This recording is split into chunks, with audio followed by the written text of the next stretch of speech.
ഇന്ന് ലീഡേഴ്സ് മോർണിംഗിൽ അതിഥി എത്തിയിരിക്കുന്നത് CPM നേതാവ് സമ്പത്താണ്, എ സമ്പത്താണ്. അദ്ദേഹത്തെ നമുക്ക് സ്വാഗതം ചെയ്യാം. Advocate A Sampath, good morning, സ്വാഗതം. ഹലോ മലയാളത്തിലേക്ക്.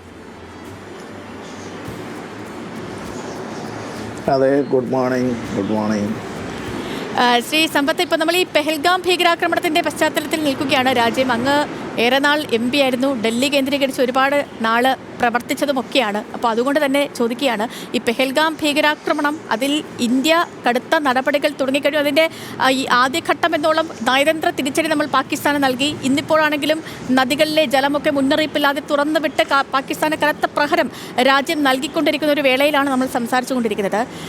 ശ്രീ സമ്പത്ത്, ഇതിൽ ഈ പാകിസ്ഥാൻ നമ്മൾ ഈ മറ്റ് കാര്യം ഇപ്പം സൈനിക നീക്കങ്ങളാവട്ടെ, കേന്ദ്ര തലത്തിൽ നടക്കുന്ന ചർച്ചകളാകട്ടെ, പാകിസ്ഥാന്റെ പ്രകോപനമാകട്ടെ, അതിനെല്ലാം മാറ്റി നിർത്തുകയാണെങ്കിൽ ഈ തീവ്രവാദികൾ ലക്ഷ്യമിട്ട ഒരെണ്ണമുണ്ട്. ഈ തുടക്കത്തിൽ തന്നെ പറയുന്നുണ്ടായിരുന്നു, മതം നോക്കി ആളുകളെ വെടിവെച്ച് കൊല്ലുക തുടങ്ങിയ നീക്കങ്ങൾ തീവ്രവാദികൾ നടത്തിയിരുന്നു. പക്ഷേ അതൊന്നും കശ്മീരിനെ ഇല്ലായ്മ ചെയ്യാൻ ഈ ഭീകരവാദികൾക്ക് കഴിഞ്ഞില്ല. അവരുടെ ആ ഒരു ലക്ഷ്യം പരാജയപ്പെട്ടു. മുൻപൊക്കെ നമ്മൾ ഈ കാണുകയാണെങ്കിൽ ആസാദി ആസാദി എന്ന് പറഞ്ഞ് മുദ്രാവാക്യം മുഴക്കി നടന്ന മനുഷ്യർ പോലും ഇന്ന് പാകിസ്ഥാന്റെ പതാകകൾ ഈ നാട് മുഴുവൻ കത്തിക്കുന്ന കാഴ്ചകളാണ് നമ്മൾ കാണുന്നത്, പ്രത്യേകിച്ച് കശ്മീരിൽ നിന്ന്. ഈ നിലവിലെ സാഹചര്യങ്ങളിൽ നിന്ന് നോക്കിക്കാണുമ്പോൾ അങ്ങേക്ക് എന്താണ് മനസ്സിലാകുന്നത്? ഒപ്പം കേന്ദ്ര സർക്കാരിന്റെ നീക്കങ്ങൾ.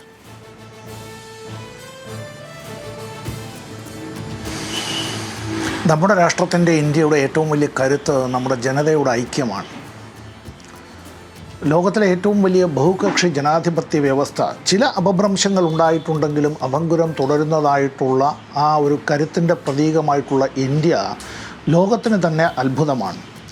എഴുതപ്പെട്ട ഏറ്റവും വലിയ ഭരണഘടനയും മതനിരപേക്ഷതയിൽ ഉറച്ചു വിശ്വസിക്കുന്നതായിട്ടുള്ള ഒരു രാഷ്ട്രം, ആ രാഷ്ട്രത്തിൻ്റെ സൈന്യം എന്നത് ലോകത്തിലെ ഏറ്റവും വലിയ സൈനിക ശേഷിയിൽ 4ാം സ്ഥാനത്തുള്ള ഇന്ത്യയുടെ സിവിലിയൻ ഗവൺമെൻറ്റിന് വിധേയമായി ആണ് ഇന്ത്യയുടെ സൈന്യത്തിൻ്റെ വിവിധ കരങ്ങൾ പ്രവർത്തിച്ചിട്ടുള്ളത്. ഒരിക്കലും അധികാരത്തിൻ്റെ അടുത്തേക്കെത്താൻ പോലും അവരാഗ്രഹിച്ചിട്ടില്ല.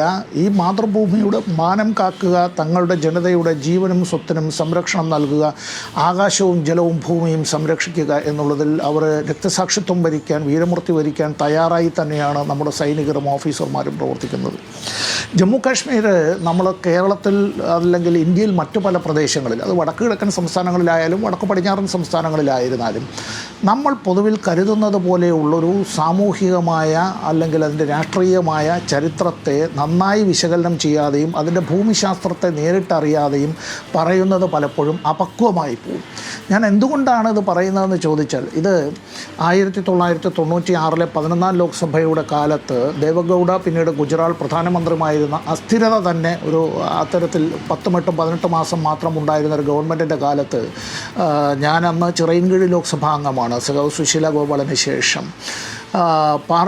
ഇന്ത്യൻ പാർലമെൻറ്റിൻ്റെ പ്രതിരോധ സ്റ്റാൻഡിംഗ് കമ്മിറ്റിയിൽ ഏറ്റവും പ്രായം കുറഞ്ഞ അംഗമായിരുന്ന ഞാൻ ഉൾപ്പെടെയുള്ളവർ അന്ന് സിയാച്ചിൻ ഉൾപ്പെടെയുള്ള ഈ the highest battle field on earth എന്ന് നമ്മൾ വിശേഷിപ്പിക്കുന്ന ലോകത്തിലെ ഏറ്റവും ഉയരത്തിലുള്ള സ്ഥിരം പോരാട്ട കേന്ദ്രങ്ങളിലൊന്നാണ്. ഇന്ത്യയുടെ രാഷ്ട്രപതിക്ക് ഇൻഡംനിറ്റി ബോണ്ട് എഴുതി കൊടുത്തതിന് ശേഷമാണ് ഞങ്ങൾ യാത്ര ആരംഭിച്ചത് തന്നെ. എന്ന് വെച്ചാൽ ഞങ്ങൾക്ക് ജീവ അപായം സംഭവിച്ചാലോ അംഗഭംഗം സംഭവിച്ചാലോ എന്തെങ്കിലും അത്തരത്തിൽ ഉണ്ടായാൽ ഒരു കാരണവശാലും ഞങ്ങളുടെ കുടുംബാംഗങ്ങളോ ഞങ്ങളോ അങ്ങനെ ഇന്ത്യ ഗവൺമെൻറ്റിനോട് നഷ്ടപരിഹാരമോ അവരുടെ ഉത്തരവാദിത്വമോ ചാർത്തുകയില്ല എന്ന് എഴുതി കൊടുത്ത് ഞങ്ങളുടെ സ്വന്തം വോളണ്ടറി കണ്ടതും അറിഞ്ഞതും അനുഭവിച്ചതുമായ ഒട്ടനവധി കാര്യങ്ങളുണ്ട്. അതിലെഴുതാൻ പറ്റിയ കാര്യങ്ങൾ മാത്രമേ ഇതിൽ എഴുതിയിട്ടുള്ളൂ. ഞാൻ ആ പുസ്തകം അന്ന് പ്രസിദ്ധീകരിക്കുമ്പോൾ ഇന്ന് CPMൻ്റെ അഖിലേന്ത്യാ ജനറൽ സെക്രട്ടറി ആയിട്ടുള്ള സഖാവ് MA ബേബിയാണ് ഇതിന് അവതാരിക എഴുതിയത്. ഇതിന് ഏറ്റവും കൂടുതൽ ഇതിനൊരു കുറിപ്പ് തന്നെ എഴുതി ഇതിനോടൊപ്പം അനുബന്ധമായി അതിനെനിക്ക് നൽകിയത് കാശ്മീർ പ്രശ്നം ഒരു രാഷ്ട്രീയ ചരിത്രക്കുറിപ്പ് എന്നുള്ളത് ഡോക്ടർ G. ഗോപകുമാർ, പിന്നീട് നമ്മുടെ കേന്ദ്ര സർവകലാശാലയുടെ വൈസ് ചാൻസലറായിരുന്ന ഗോപകുമാർ സാറാണ്. എന്നോട് ഈ ചോദ്യം നിങ്ങൾ ചോദിക്കുമ്പോൾ, ഇത് ഒരു 1996 മുതൽ നാളിതുവരെ ഒരു 5 തവണയെങ്കിലും ജമ്മു കാശ്മീരിലെ ഉൾനാടുകളിലേക്കും ഒരുപക്ഷെ സാധാരണ സിവിലിയന്മാർക്കും നിങ്ങൾ മാധ്യമപ്രവർത്തകർക്കും എത്തപ്പെടാൻ കഴിയാത്തതായിട്ടുള്ള സ്ഥലങ്ങളിലടക്കം പോകാനും അവരുമായി അത്തരത്തിൽ ആശയങ്ങൾ പങ്കുവയ്ക്കാനും കഴിഞ്ഞ അസുലഭമായൊരു ഭാഗ്യമുള്ളത് കൊണ്ട് പറയുകയാണ്. ജമ്മു കാശ്മീർ ഇന്ത്യയുടെ ഭാഗമായി ചേർന്നത് ജമ്മു കാശ്മീരിലെ ജനതയുടെ കരുത്തും നിശ്ചയദാർഢ്യവും കൊണ്ടാണ്. കാശ്മീർ ഉടമ്പടി എന്നുള്ളത് അതിന് നമുക്ക് നിയമപരമായ അത്തരം കാര്യങ്ങളെ സംബന്ധിച്ച് ഞാൻ ഈ സമയച്ചുരുക്കം കൊണ്ടൊന്നും അതിലൊന്നും പറയാൻ ആഗ്രഹിക്കുന്നില്ല. ജമ്മു കാശ്മീരിനെ ഇന്ത്യയുടെ ഭാഗമായി ചേർക്കുന്നതിൽ അന്ന് അവിടുത്തെ ജനത ആ തലമുറയിൽപ്പെട്ടവർ വഹിച്ചൊരു ത്യാഗമുണ്ട്, നമ്മൾ മറന്നു പോകരുത്. സൈനിക ശേഷി കൊണ്ട് മാത്രമല്ല ആ കാര്യം, അവിടെ കടന്നു വന്ന തീവ്രവാദികളെ ചെറുക്കാൻ അവർ തയ്യാറായത്. അതിനുശേഷവും ഇങ്ങോട്ടേക്ക് നോക്കൂ, നമ്മൾ ഈ തീവ്രവാദത്തെ ചെറുക്കുന്നതിന് സൈന്യം, സംസ്ഥാന പോലീസ്, പാരാമിലിറ്ററി ഫോഴ്സ് ഒക്കെ അവരുടേതായുള്ള മഹത്തായ ത്യാഗം അവർ വഹിച്ചിട്ടുണ്ട്. ഒരു 1.5 ലക്ഷത്തിലധികം മനുഷ്യർ അവിടെ തീവ്രവാദികളുടെ വെടിയുണ്ടയ്ക്കിരയായി, ബോംബുകൾക്കിരയായി കൊല്ലപ്പെട്ടപ്പോൾ ആ 1.5 ലക്ഷം പേരിൽ ഏതാണ്ട് 1 ലക്ഷത്തിലധികം ആളുകൾ ജമ്മു കാശ്മീരിലെ സാധാരണ ജനങ്ങളാണ് എന്നുള്ളത് അറിയണം. ആ ജനങ്ങളിൽ ബഹുഭൂരിപക്ഷവും ഇസ്ലാം മത വിശ്വാസികൾ കൂടിയാണ് എന്നുള്ളതും അറിയണം. അവിടെ നമ്മൾ മനസ്സിലാക്കേണ്ട കാര്യം, ഈ ഭീകരവാദത്തിന് ജാതി, മതം, സമുദായം, വർണ്ണം, വർഗം, ഭാഷ, ലിംഗ, രാഷ്ട്രീയ ഭേദങ്ങളൊന്നുമില്ല. ഭീകരവാദമാണ്. ഭീകരവാദത്തെ കണ്ടെത്തണം, മുളയിലെ നുള്ളിക്കളയണം, അതിനെ പറിച്ചു കളയണം, അത് തുടച്ചു നീക്കണം. അത് ചെയ്യേണ്ടത് മാനവരാശിയുടെ ആവശ്യമാണ്. ഭീകരവാദം എന്നത് മാനവരാശിയുടെ ശത്രുവാണ്. ഐക്യരാഷ്ട്രസഭയുടെ പ്രമേയം കൊണ്ട് മാത്രമൊന്നുമല്ല, എൻ്റെയും നിങ്ങളുടെയും പിറക്കാനിരിക്കുന്ന തലമുറകളുടെയും ശത്രുവാണ് ഭീകരവാദം എന്നത്. ഇപ്പോൾ പഹൽഗാമിൽ ഉണ്ടായിട്ടുള്ള ഈ ആക്രമണത്തെ സംബന്ധിച്ച് ഞാനതിൻ്റെ മറ്റേതെങ്കിലും രാഷ്ട്രീയമായ ഒരു ചർച്ചയൊന്നും അല്ലാത്തതുകൊണ്ട് അതിലേക്കൊന്നും ഞാനിപ്പോൾ കടക്കുന്നില്ല. അതിർത്തിയിൽ നിന്ന് 200 കിലോമീറ്ററിന് അപ്പുറത്തേക്ക് കടന്നു വന്ന ഇത്തരത്തിലൊരു പക്ഷേ ഇപ്പോൾ ഈ പാക് ഒക്യുപ്പൈഡ് കാശ്മീരുണ്ട്. പാക് ഒക്യുപ്പൈഡ് കാശ്മീരിൽ നിന്ന് ഇന്ത്യൻ കാശ്മീരിലേക്ക് നോക്കുന്ന ഒരു ജനതയുണ്ട്. അവർ കാണുന്നത് വളരെയധികം മെച്ചപ്പെട്ട രീതിയിലുള്ള ഒരു കാശ്മീരിനെയാണ്. ടൂറിസം വന്നൊരു കാശ്മീരാണ്. എന്തിന് വന്ദേ ഭാരത് പോലും എത്തി നിൽക്കുന്ന ഒരു കാശ്മീരാണ് അവർ കാണുന്നത്. അപ്പോൾ ഈ നമ്മുടെ ഒരു സൈന്യത്തെ മിലിറ്ററി പരമായിട്ട് ഏറ്റുമുട്ടാൻ കെൽപ്പില്ലാത്ത ഭീകരവാദികൾ ഇവിടേക്ക് വന്ന പാവപ്പെട്ട സാധാരണക്കാരായ സിവിലിയൻസിനെ കൊന്നൊടുക്കി പോയ കാഴ്ചയാണ് പെഹൽഗാമിൽ നമ്മൾ കണ്ടത്. അതായത് അങ്ങ് ദീർഘകാലം എനിക്ക് തോന്നുന്നു ഈ ഉറി സംഭവമൊക്കെ നടക്കുന്ന സമയത്ത് അങ്ങ് ഡൽഹിയിലുണ്ട്, പ്രതിരോധ സ്റ്റാൻഡിംഗ് കമ്മിറ്റിയിലൊക്കെ ഉണ്ടായിരുന്നു. അപ്പോൾ അതുകൊണ്ട് തന്നെ നിലവിലെ സാഹചര്യങ്ങളിൽ പാകിസ്ഥാൻ ഒരു തിരിച്ചടി ഭയക്കുന്നുണ്ടോ? അതുകൊണ്ടായിരിക്കും ഇപ്പോൾ പാകിസ്ഥാന്റെ ഭാഗത്ത് ഇപ്പോൾ കഴിഞ്ഞ ദിവസത്തെ ബിലാവൽ ഭൂട്ടോയുടെ പ്രതികരണമാണെങ്കിലും ജനറൽ ആസിഫ് മുനീറിന്റെ പ്രതികരണമാണെങ്കിലും ഒക്കെ അങ്ങനെ ശ്രദ്ധയിൽപ്പെട്ട് കാണും. പാകിസ്ഥാൻ ഒരു തിരിച്ചടി ഇന്ത്യയിൽ നിന്നും പ്രതീക്ഷിക്കുന്നുണ്ടോ, ഭയക്കുന്നുണ്ടോ അതിനെ?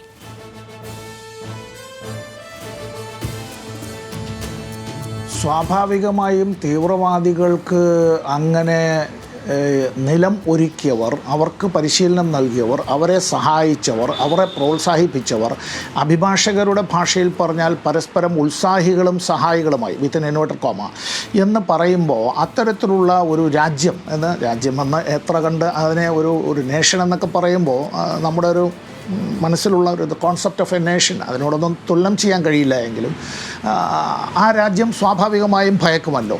ഇവിടെ എന്താണ് ഈ ഭീകരവാദികളുടെ ഉദ്ദേശം? എന്താണ് ഭീകരവാദികളുടെ ഉദ്ദേശം? ഒന്നാമത്തെ ഉദ്ദേശം ഇന്ത്യൻ ജനതയുടെ ഐക്യത്തെ തകർക്കുക എന്നുള്ളതാണ്.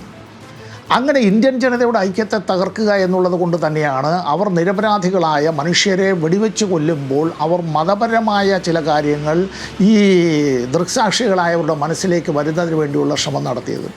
അത് ഏറ്റുപിടിച്ചുകൊണ്ട് നമ്മുടെ ചില സോഷ്യൽ മീഡിയയിലടക്കം, അത് മലയാളത്തിൽ പോലും അത്തരത്തിൽ വളരെ നിന്ദ്യമായ മ്ലേച്ഛമായ നിലയിൽ, മനുഷ്യത്വമില്ലാത്ത നിലയിലുള്ള ഈ സൈബർ അറ്റാക്ക് നടത്തുമ്പോൾ ഞാൻ ഒരു മകളുടെ പിതാവാണ്, ഞാനൊന്ന് പറഞ്ഞോട്ടെ.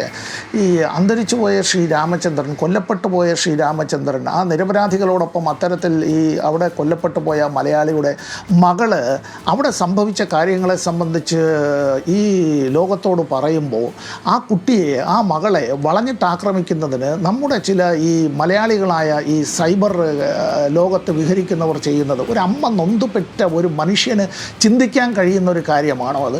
ഞാൻ പറയുന്നതിൽ ദയവായി ക്ഷമിക്കണം.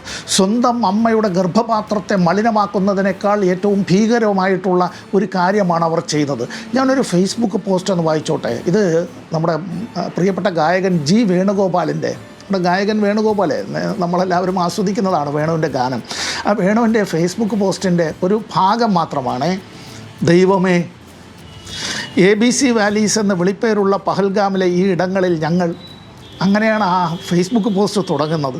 അതിൽ വേണു പറയുകയാണ്, സമാനതകളില്ലാത്ത ക്രൂരതയാണ് ഇന്നലെ അരങ്ങേറിയിരിക്കുന്നത്. വിനോദയാത്രികരുടെ പർദീസ എന്ന പദവി ഇതോടെ കാശ്മീരിന് നഷ്ടമാകുമോ? അതിൽ വേണു ചോദിക്കുന്ന ചോദ്യം വളരെ പ്രസക്തമായിട്ടുള്ള ചില ചോദ്യങ്ങളാണ്. അതിൽ വേണു ഇതിനെ പറഞ്ഞ് നിർത്തുന്ന ഒരു കാര്യത്തെ സംബന്ധിച്ച് ഞാൻ പറയാം. അതിൽ വേണു പറഞ്ഞിട്ടുള്ളത് എന്താണെന്നറിയോ, ഈ അവിടുത്തെ ജനങ്ങളുടെ ജീവിതത്തെ ഞാൻ ഇടപെടുകയാണ്. കാരണം സംബന്ധിച്ച് മറ്റൊന്നുമല്ല, ഈ പെഹൽഗാമിന്റെ വിഷയം അങ്ങിൽ നിന്ന് കൂടുതൽ വിവരങ്ങൾ അറിയണമെന്നുണ്ട്. പക്ഷേ അതിനു മുൻപ് ഒരു വളരെ പ്രധാനപ്പെട്ട ഒരു വാർത്ത വരുന്നുണ്ട്, അതിലേക്ക് കയറണം. അപ്പോൾ അതുകൊണ്ടാണ് വളരെയധികം നന്ദി ശ്രീ എ സമ്പത്ത്, നമുക്കൊപ്പം ചേർന്നതിനും പ്രതികരണങ്ങൾ നടത്തിയതിനും. അങ്ങേക്ക് നല്ലൊരു ദിവസം ആശംസിക്കുന്നു.